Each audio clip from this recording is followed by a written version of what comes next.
আসসালামু আলাইকুম বন্ধুরা, কেমন আছো? আশা করি ভালো আছো, সুস্থ আছো। প্রতিদিনের মতো আজকেও চলে এসেছি নতুন এক রেসিপি নিয়ে। আজকে আমি লাউ ঘন্ট করব। আমি এখানে একটা লাউ নিয়েছি, এটা আমি এখন কেটে নেব। লাউটা কেটে নেওয়ার জন্য আমি প্রস্তুতি নিয়েছি। দেখো, লাউটা আমি কেটে নিলাম। এবার আমি লাউটা এইভাবে ছুলে নেব। আশা করি ভিডিওটি টানবে না, শেষ পর্যন্ত দেখতে থাকবে আমার লাউ ঘন্ট রেসিপি।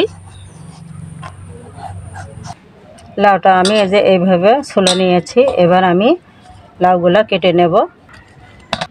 লাউটা আমি এই যে এইভাবে ভাজির মতো করে কেটে নেব। লাউগুলো আমি এইভাবে সবগুলাই কেটে নিয়েছি। এগুলো আমি ভালোভাবে ধুয়ে নেব। লাউগুলো ধোয়ার জন্য আমি একটা ঝুড়ির উপরে নিয়ে নিয়েছি। তার কারণ ঝুড়ির উপরে ধুয়ে নিলে পরে এটা সহজ হবে, পানির থেকে ছেঁকে তোলা লাগবে না। এই কারণে আমি ঝুড়ির উপরেই নিয়ে নিয়েছি একবারে।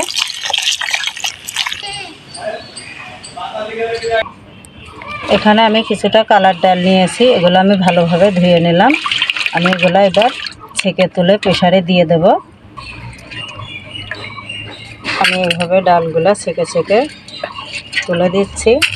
নিচে যদি কোনো বালি ভাব টাপ থাকে তাহলে সেগুলো ডালের মধ্যে যাবে না, পানির সঙ্গে থেকে যাবে। আমি ডালগুলো প্রেসার কুকারে দিয়ে দিয়েছি। এবার আমি লাউগুলো ধুয়ে ঝুড়িতে তুলে নিয়েছিলাম, সেগুলো দিয়ে দেব।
আমার লাউ আর কালার ডালটা সেদ্ধ হয়ে গিয়েছে। আমি প্রেসার কুকারটি নামিয়ে নিলাম, কড়াইটা বসিয়ে দিলাম। কড়াইটা গরম হতে থাক, ততক্ষণ আমি প্রেসারের শিশটা তুলে নিই। দেখে আমি প্রেসারটা খুলে নিলাম।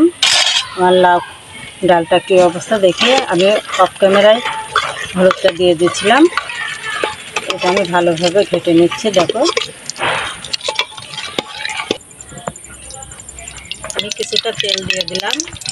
আমি কিছু দিয়ে দিলাম।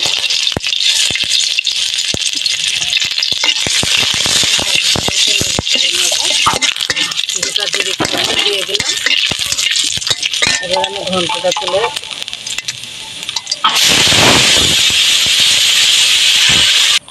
আমি এবার এটা ভালোভাবে একটু নেড়ে চেড়ে কিছু সময় ফুটিয়ে নেব, নিয়ে এটা ঢেলে নেব। যাই হোক বন্ধুরা, আমার এই দেখো আমার ঘন্টটা দেখতে কি সুন্দর লাগছে, মাশাআল্লাহ। আমার ঘন্টটা হয়ে গিয়েছে, এবার আমি ঢেলে নেব। এই দেখো বন্ধুরা, আমার লাউ ঘন্টটি একদম রেডি করে নিয়েছি। আমার লাউ ঘন্ট রেসিপিটা কেমন লাগলো অবশ্যই তোমরা কমেন্টে জানিও। আমার চ্যানেলটাকে একটা লাইক ও সাবস্ক্রাইব করে দেবে। বন্ধুদের মাঝে বেশি বেশি ভিডিওটি শেয়ার করবে। আমার